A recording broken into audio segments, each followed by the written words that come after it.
Alhamdulillah,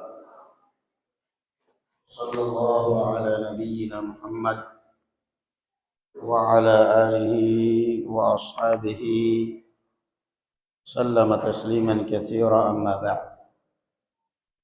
Allahumma inna ala dzikrika wa syukrika wa husni ibadatik. Allahumma ighfir lana warhamna wahdina warzuqna. Sampai ayat berapa? 259.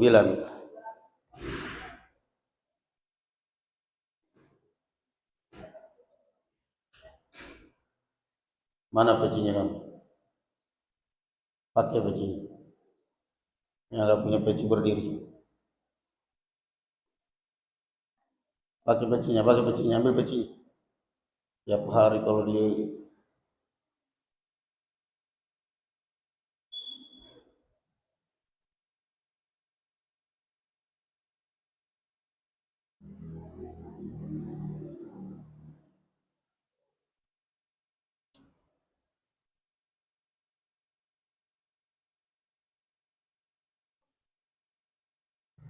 200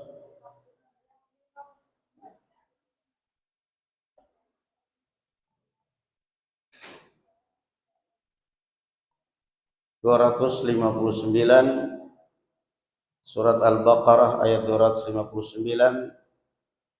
Kisah tentang siapa itu? Kisah tentang Nabi Uzair, tentang Nabi Allah Uzair alaihi salatu wassalam. Apa di mata orang-orang Yahudi Uzair? Siapa? Mereka mengatakan atau mengklaim bahwa Uzair adalah anak Allah. Dan ini adalah kekufuran mereka. Uzair dimatikan oleh Allah Azza wa Jalla selama berapa lama? 100 tahun dan kemudian dihidupkan kembali oleh Allah Subhanahu wa taala. Sekarang kita masuk pada ayat 260, yaitu qaulillahi ta'ala wa idh qala Ibrahimu wa idh ay wadhkur idh qala Ibrahimu Rabbi arini kaifa tuhyil mauta. Dan ingatlah ketika Ibrahim berkata, wahai Rabbku, perlihatkanlah kepadaku bagaimana cara engkau menghidupkan makhluk yang sudah mati. Qala awalam tu'min. Allah berfirman, apakah engkau belum percaya wahai Ibrahim? Ai bi qudrati ala al-ihya.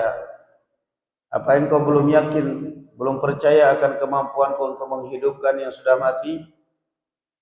Sa'alahu ma'a ilmihi bi aymanihi bidzalik liyujibahu bima ajaba faya'lamu as-sami'un gharaba. Allah Azza wa Jalla bertanya kepada Nabi Ibrahim, bukan karena Nabi Allah Azza wa Jalla tidak tahu. Awalam tu'min. Allah Azza wa Jalla tahu bahwa Nabi Ibrahim alaihi salatu wassalam beriman. Namun Allah Azza wa Jalla bertanya kepada Nabi Ibrahim agar Nabi Ibrahim menjawab dengan jawaban yang seperti diabadikan dalam Al-Quran supaya menjadi pelajaran bagi orang lain. Qala bala. Nabi Ibrahim menjawab, bahkan aku beriman, aku percaya atas kemampuan. Walakin liyatma'inna qalbi. Akan tetapi hatiku supaya lebih tenang.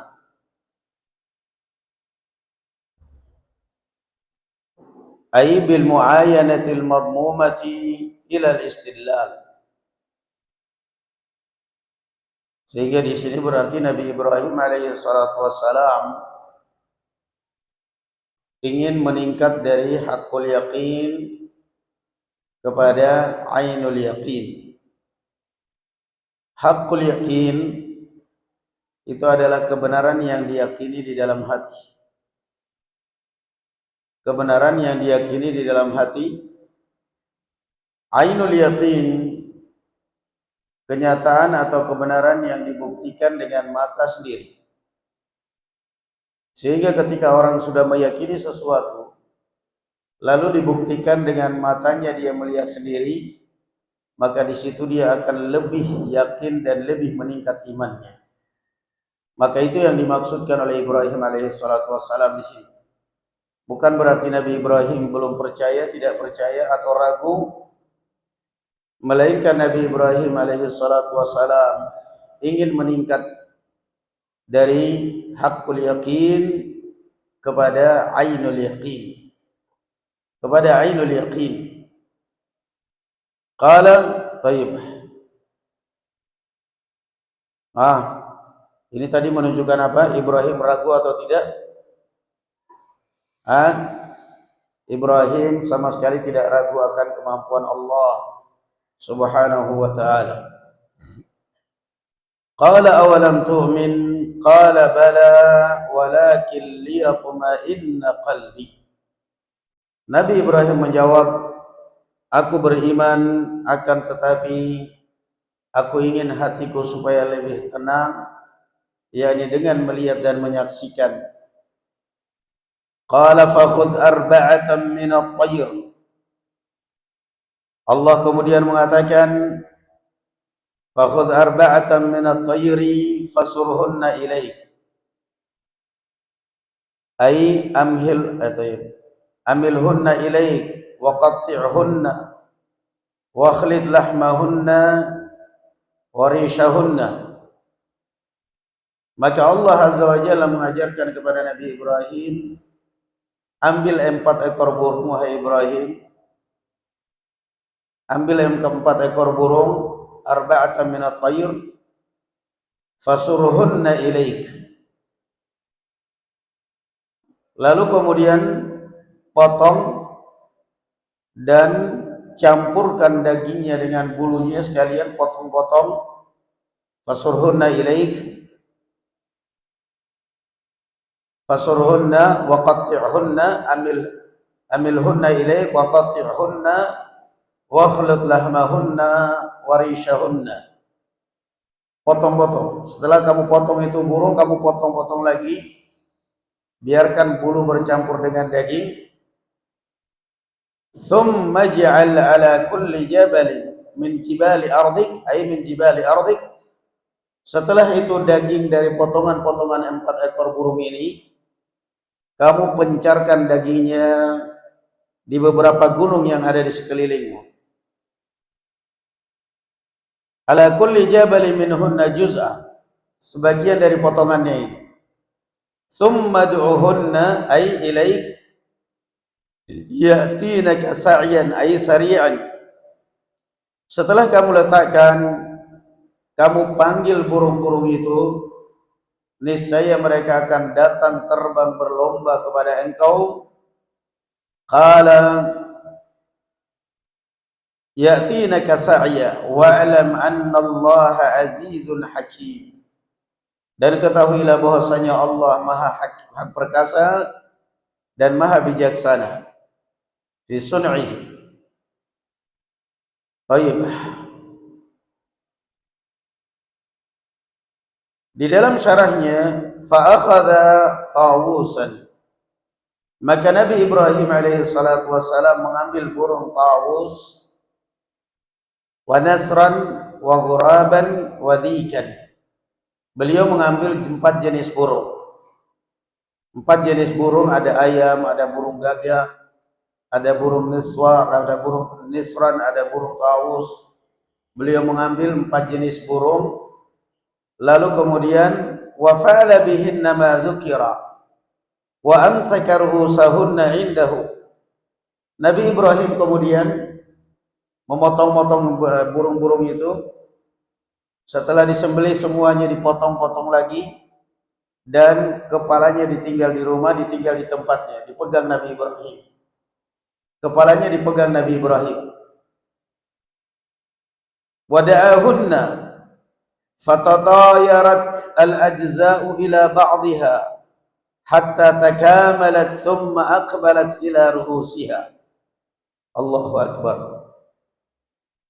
Nabi Ibrahim kemudian memotong 4 ekor burung itu termasuk ayamnya, lalu dipotong-potong.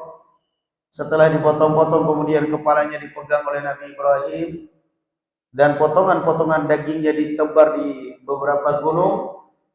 Setelah itu Nabi Ibrahim memanggil mereka, ayam datang, ghurab datang, tawus datang, nasr datang.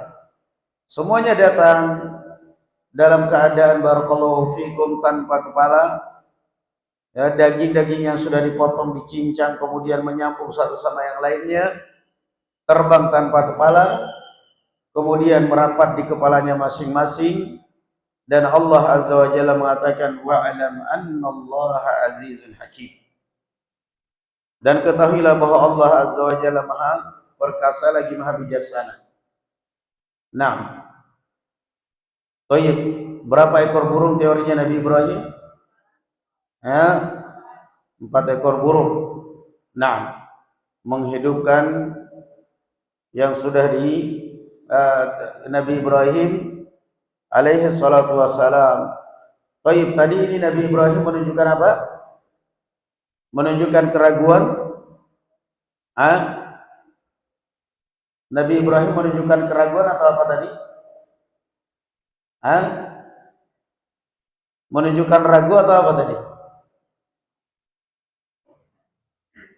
Menunjukkan Nabi Ibrahim ingin melihat langsung, ya. Sama juga dengan Uzair. Uzair sama sekali tidak ragu, Nabi Ibrahim sama sekali tidak ragu, melainkan dia ingin meningkatkan keyakinan dari haqqul yaqin kepada ainul yaqin. Baik. Berarti kisah ini apa? 2 ayat yang kita lewati ini, ayat 259 dan 260, dua-duanya bercerita tentang apa? Dua-duanya bercerita tentang apa? Dua-dua bercerita tentang apa? Tentang kekuasaan dan kemampuan Allah Azza wa Jalla di dalam menghidupkan makhluk yang sudah mati. Kemampuan dan kekuasaan Allah Azza wa Jalla di dalam menghidupkan makhluk yang sudah mati. Yang pertama adalah Allah Azza wa Jalla buktikan pada Uzair, dengan Uzair menonton dan melihat sendiri bagaimana keledai yang dikendarainya yang sudah rapuh, yang sudah mati dan sudah rapuh tulang belulangnya, merapat satu dengan yang lain dan kemudian dililitkan daging. Yang kedua, kisah Nabi Ibrahim alaihi salatu wassalam, bagaimana Allah Azza wa Jalla perintahkan beliau untuk mengambil 4 ekor burung, lalu kemudian dipotong dan dicincang, potong-potong dagingnya dengan bulunya dicampur, lalu kepalanya dipegang dengan tangannya.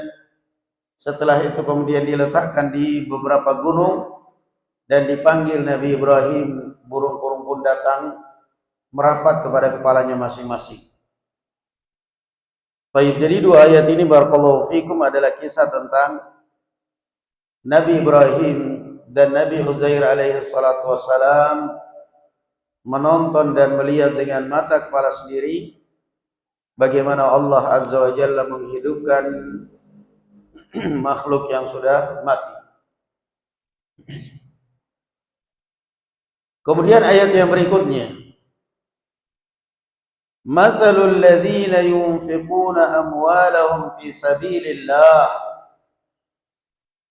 kamathali habbatin ambatat sab'a sanabila fi kulli sumbulatin mi'atu habbah wallahu yudha'ifu liman yasha' wallahu wasi'un alim. Mathalu ay sifatun nafaqat, dan perumpamaan orang-orang yang menginfakkan harta mereka di jalan Allah, ay fi ta'atih, dalam ketaatan kepada Allah. Kamathali habbatin, ibarat orang yang menanam satu biji, ambatat sab'a sanabila, yang menumbuhkan 7 cabang tumbuhan, fi kulli sumbulatin mi'atu habbah, pada setiap cabang melahirkan 100 biji dan 100 buah. Ay fakadzalika nafaqatuhum tadha'afat li 700 dha'fin wallahu yudha'ifu ay aktsara min dzalik, dan Allah melipat gandakan lebih dari itu, liman yasha' wallahu wasi'un ay fadluhu alim biman yastahiqqul mudha'afah wallahu wasi'un alim. Allah maha luas pemberiannya, maha luas rezekinya, dan maha mengetahui. Ayat ini yang pertama memberikan pelajaran kepada kita pentingnya untuk mendermakan dari sebagian harta di jalan Allah Subhanahu wa taala. Yang kedua, mengingatkan bahwa sedekah tidak akan pernah mengurangi harta.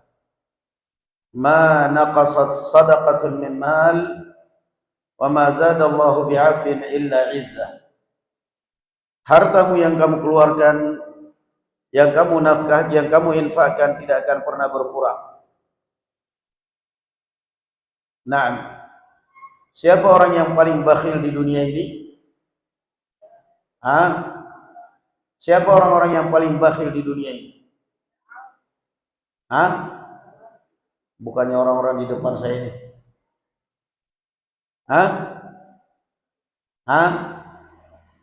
Siapa? Yahudi. Orang-orang yang paling bakhil di dunia adalah Yahudi. Makanya kalau ada orang yang bakhil itu berarti mirip Yahudi. Bakhil. Wa qalatil yahudu yadullahi maghlulah. Dan orang-orang yang Yahudi berkata, tangan Allah terbelenggu, yakni bakhil. Saking bakhilnya mereka sampai menuduh Allah pun bakhil. Maka Allah Azza wa Jalla katakan, "Ghullat aydihim." Tangan mereka lah yang terbelenggu. Yahudilah yang paling bakhil. Wa lu'inu bima qalu. Dan mereka pun dilaknat atas ucapan mereka ini. Umat Yahudi, umat yang paling bakhil, orang Yahudi, orang yang terlaknat. Wa lu'inu bima qalu. Mereka dilaknat oleh Allah Azza wa Jalla. Yahudi, umat yang terlaknat. Bal yadahu mabsutatani yunfiqu kaifa yasha. Bahkan kedua tangan Allah Azza wa Jalla terbentang, dan Allah Azza wa Jalla berinfak kapanpun Dia kehendaki. Nabung pangkal. Coba lanjutkan pepatah itu, nabung pangkal. Nabung pangkal pelit. Nabung pangkal bakhil. Nabung pangkal pelit atau pangkal kaya? Nabung bukan pangkal kaya. Kerja pangkal kaya boleh. Karena nggak akan ada orang kaya tanpa kerja. Kecuali dapat warisan atau dapat undian. Kerja boleh, kerja pangkal kaya. Tapi kalau nabung pangkal kaya nggak mungkin. Yang ada nabung pangkal miskin, pangkal pelit. Yang ada nabung pangkal pelit, hemat pangkal kaya, boros pangkal miskin. Tidak ada patah-patah seperti itu. Nabung bukan berarti haram, tetapi kalau nabung sampai kemudian pelit, sampai kemudian bakhil, naam, ya jelas kebanyakan seperti itu. Sampai mau makan enak pun eman-eman. Eman-eman kurang tabungannya kurang 10.000.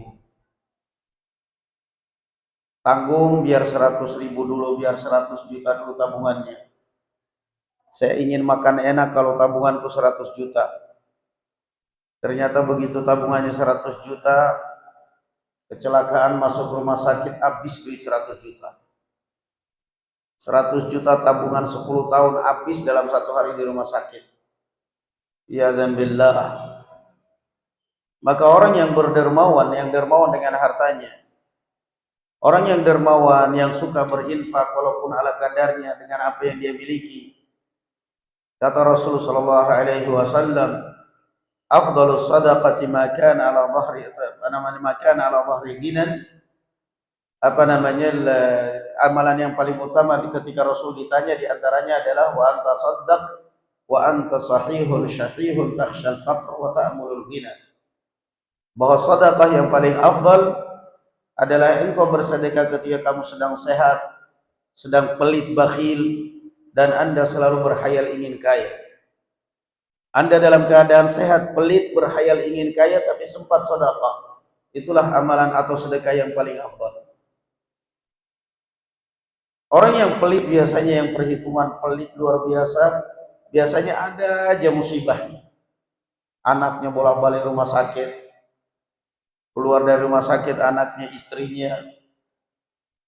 istrinya sehat, dianya yang sakit, setelah itu orang tuanya sakit, setelah orang tuanya sembuh mobilnya mogok, mobilnya dibenerin, motornya masuk jurang, mobilnya dikeluarin dari jurang, setelah itu barakallahu fikum jatuh di kamar mandi, istrinya lagi bolak-balik. Kenapa? Ada aja cara Allah Azza wa Jalla memberi pelajaran kepada orang itu. Sering ya ini seperti itu. Di dalam sebagian riwayat, walaupun sebagian ulama melemahkan, tapi maknanya benar. Rasul sallallahu alaihi wasallam mengatakan, "Dawu mardakum bis sadaqah." Obatilah penyakitmu dengan berbanyak sedekah. Obati penyakitmu dengan berbanyak sedekah. Karena sedekah menunjukkan lapang dada. Rasul sallallahu alaihi wasallam mengatakan, "As-sabru as-salatu nurun wa sadaqatu burhanun was-sabru dhiya." Rasul sallallahu alaihi wasallam mengatakan, salat itu adalah cahaya yang menyinari hati. Sedekah itu adalah bukti kebenarnya keimananmu, dan sabar adalah cahaya. Itu biasanya seperti itu. Kalau orang terlalu bakhil, terlalu perhitungan, biasanya ada saja musibahnya. Ada aja musibahnya. Allah Azza wa Jalla, dan itu adalah cara Allah Subhanahu wa taala untuk mengambil harta yang diberikan kepada orang ini. Ar-Rasul sallallahu alaihi wasallam mengatakan, yaqulullah azza wa jalla, yaqulullah azza wa jalla, Allah azza wa jalla berfirman dalam hadis kursi, ya ibn Adam, unfiq alaik wa la tuqi fayuqillahu alaik. Ar-Rasul, bukan hadis kursi. Ar-Rasul mengatakan, ya ibn Adam, wahai ibnu Adam, berinfaklah kamu, niscaya Allah akan memberikan kepada engkau, dan jangan menahan, niscaya Allah pun juga akan menahan. Kamu tahan, Allah akan tahan. Kemudian di dalam ayat ini Allah Azza wa Jalla mengibaratkan orang yang berinfak, yang bersedekah, ibarat orang yang menanam satu biji. Kamu tanam satu biji mangga, kemudian dari satu biji mangga ini tumbuhlah pohon mangga yang besar, yang menumbuhkan sekian cabang, ribuan buah, ratusan buah, dan bahkan kamu panen puluhan tahun. Setiap tahun kamu panen, padahal berasal dari satu biji mangga, demikian pula sedekah. Dan ini dipakai iklan riba. Yang semestinya ini adalah iklan sedekah. Dipakai oleh bank sebagai iklan riba. Ya, iklan riba itu di bank itu iklannya begitu. Nanam duit 100.000 atau 500.000 ditanam, tiba-tiba tumbuh pohon. Tumbuh pohon, dan pohon ini kemudian bercabang banyak sekali, dan semuanya dipenuhi dengan warna merah. Dipenuhi semuanya dengan duit warna merah. Setelah itu ujung-ujungnya, begitu selesai iklan semuanya, di ujungnya BCA. Iklan riba. Itu bukan riba, itu bukan untuk iklan riba. Yang seperti itu adalah iklan sedekah. Iklan sedekah itulah yang digambarkan oleh Allah Azza wa Jalla. Matsalul ladzina yunfiquna amwalahum fi sabilillah kamatsali habbah. Ibarat orang yang menanam satu biji padi, satu biji jagung ditanam. Ambatat sab'a sanabil, yang kemudian menumbuhkan 7 cabang. Fi kulli sumbulatin mi'atu habbah. Pada setiap satu cabang ini 100 biji. Berarti sedekah sedikit yang kita keluarkan, Allah Azza wa Jalla akan lipat gandakan 700 kali lipat. Fi kulli sumbulah, pada setiap ranting 100 biji. Artinya berarti setiap sedekah sekecil apapun yang keluar dari hati yang ikhlas, Allah Azza wa Jalla lipat gandakan menjadi 700 kali lipat. Wallahu yudha'ifu liman yasha. Itu standar dasar kelipatan 700 kali lipat. Tapi bisa saja Allah Azza wa Jalla melipat gandakan lebih dari itu, tergantung keikhlasan, tingkat keikhlasan orang yang bersedekah, dan juga barakallahu fikum, tingkat sedekah yang dikeluarkan oleh orang itu. Wallahu yudha'ifu liman yasha. Naam. Alladzina yunfiquna amwalahum, dan orang-orang yang menginfakkan harta mereka fi sabilillah, di jalan Allah, thumma la yutbi'una ma anfaqu mannan wala adha, kemudian tidak disertai dalam pemberian itu dengan mengungkit dan menyakiti. Lahum ajruhum inda rabbihim, bagi mereka pahala di sisi Rabb mereka, wala khaufun alaihim wala hum yahzanun, dan tidak ada rasa takut pada mereka dan tidak ada rasa sedih. Naam. Mannan alal munfaq alaih, yaqulun mathalan qad ahsantu ilaihi wajabartu halah wala adha lahu bidzikri dzalik ila man la yuhibbu wuqufahu alaihi wa nahwahu. Jadi ternyata berinfak pun ada adab-adabnya. Ingat ini, memberikan seseorang juga ada adab-adabnya. Di antara adab-adabnya adalah adamu al-man, tidak boleh mengungkit pemberian kepada orang yang diberi, karena itu tidak lain kecuali akan menyakiti orang yang diberi itu sendiri.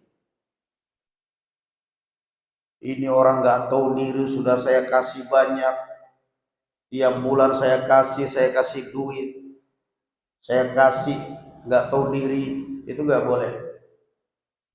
Al-man, mengungkit pemberian.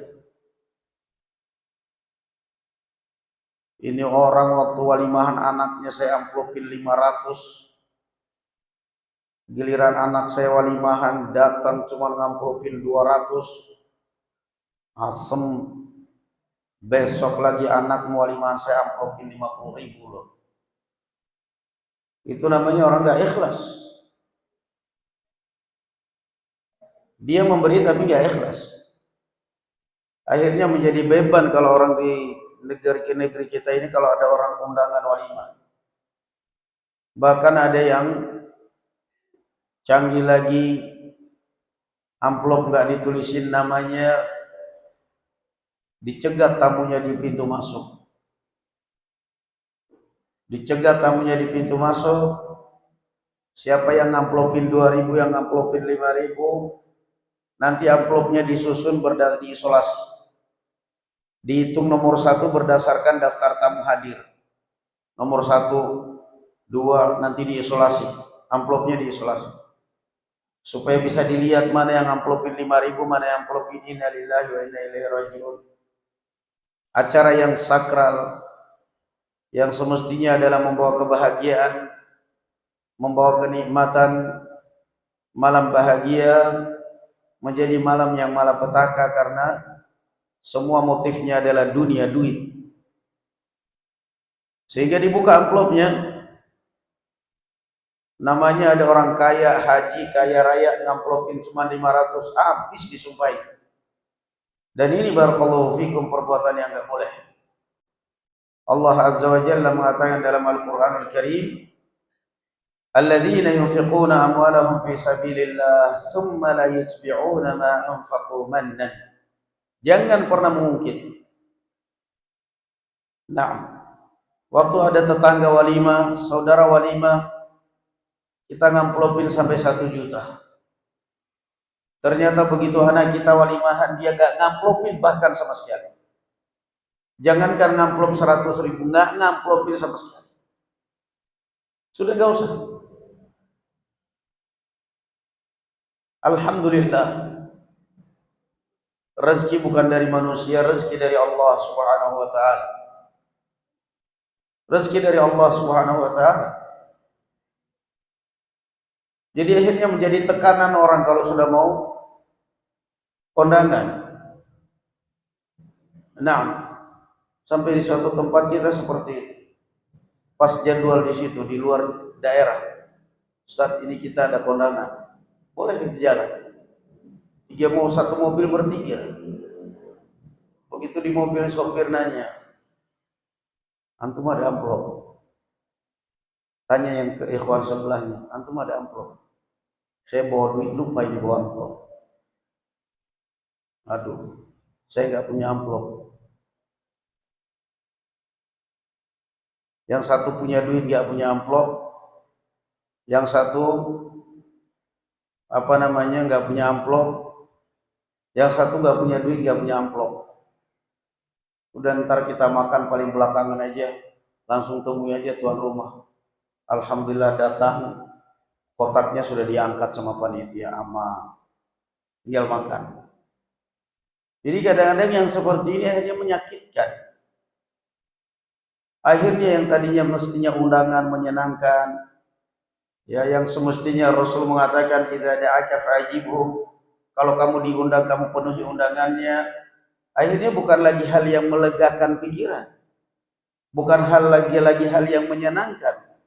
Saya menghadiri undangan dengan lapang dada, dengan senang hati.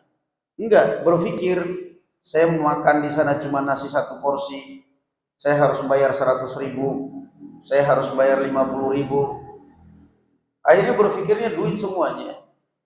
Alladzina yunfiquna amwalahum, sementara Allah Azza wa Jalla melarang itu. Itu adab yang pertama. Jangan pernah mengungkit pemberian kamu kepada orang lain. Termasuk suami istri.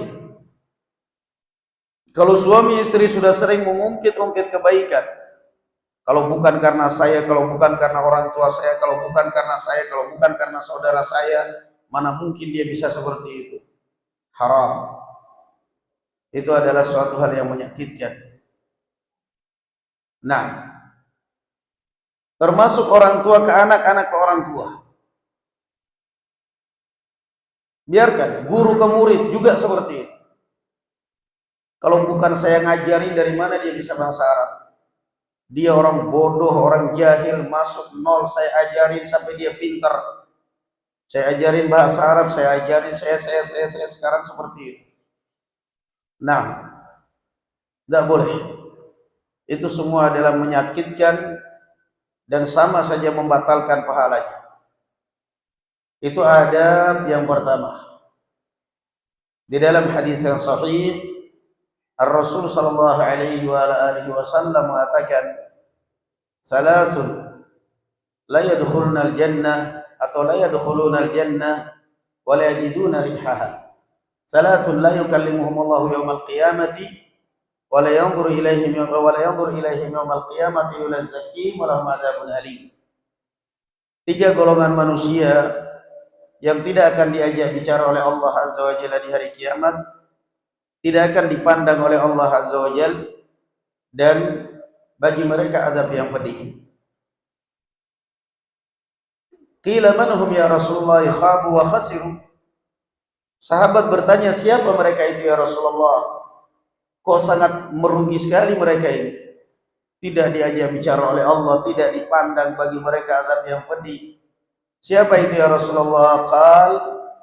Rasul sallallahu alaihi wasallam mengatakan, al-musbilu izarahu. Yang pertama adalah laki-laki yang memakai celana di bawah mata kaki, yang melembrehkan pakaian atau sarung atau gamis di bawah mata kaki, yang musbil. Yang kedua adalah al-mannan, orang yang suka mengungkit-ungkit pemberian, yang suka memberikan sesuatu lalu diungkit. Dan yang ketiga al-munafiq, sil'atahu bil halifil kadhib, orang yang melariskan dagangannya dengan sumpah palsu supaya orang beli. Demi Allah, ini barang kualitas nomor satu, demi Allah, demi Allah. Orang perbuatan yang terlarang. Adab yang kedua di dalam memberi, di dalam berinfak, bersedekah adalah wala adza. Jangan pernah menyakiti orang yang kamu beri.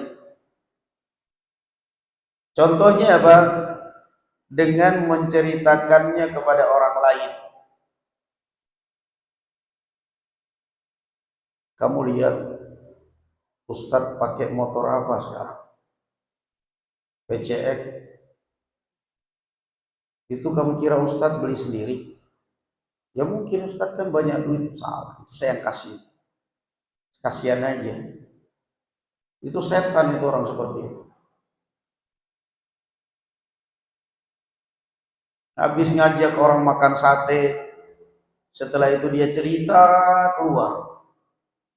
Tadi saya habis ngajak Ustadz makan sate, saya ngajak ini makan sate. Kasihan sih, kayaknya Ustadznya kurus, nggak pernah makan enak kayaknya. Itu orang seperti itu nggak punya akhlak. Itu namanya menyakiti orang yang diberi. Nah, dia memberi tapi setelah itu dia ceritakan di luar. Antum lihat tadi Ustadz taklim pakai gamis apa, bagus kan? Kira-kira Ustadz punya duit ya beli gamis segitu? Itu mahal ya, ratusan ya. Itu hadiah dari saya, itu saya yang kasih. Kalau ada orang yang memberi kepada kita lalu kita dengar dia cerita-cerita seperti itu di luar, panggil orangnya, ambil motormu, ini BPKB di situ, bawa. Orang nggak ikhlas. Orang yang memberi mengharapkan pujian. Wala ada. Kalau yang pertama tadi mengungkit-ungkit pemberian, kalau yang kedua ada menyakiti, menceritakannya di orang dia di luar. Itu kalau bukan saya yang nolong, kamu tahu kalau bukan saya yang nolong, dia sudah nggak bisa apa-apa itu. Itu termasuk pada yang tercela di dalam memberi. Silakan memberi, tapi jangan pernah mengungkit dan jangan pernah menceritakan pemberianmu di hadapan orang lain, karena itu akan menyakiti. Barakallahu fikum, wallahu a'lam bissawab. Walhamdulillah. Assalamualaikum warahmatullahi wabarakatuh.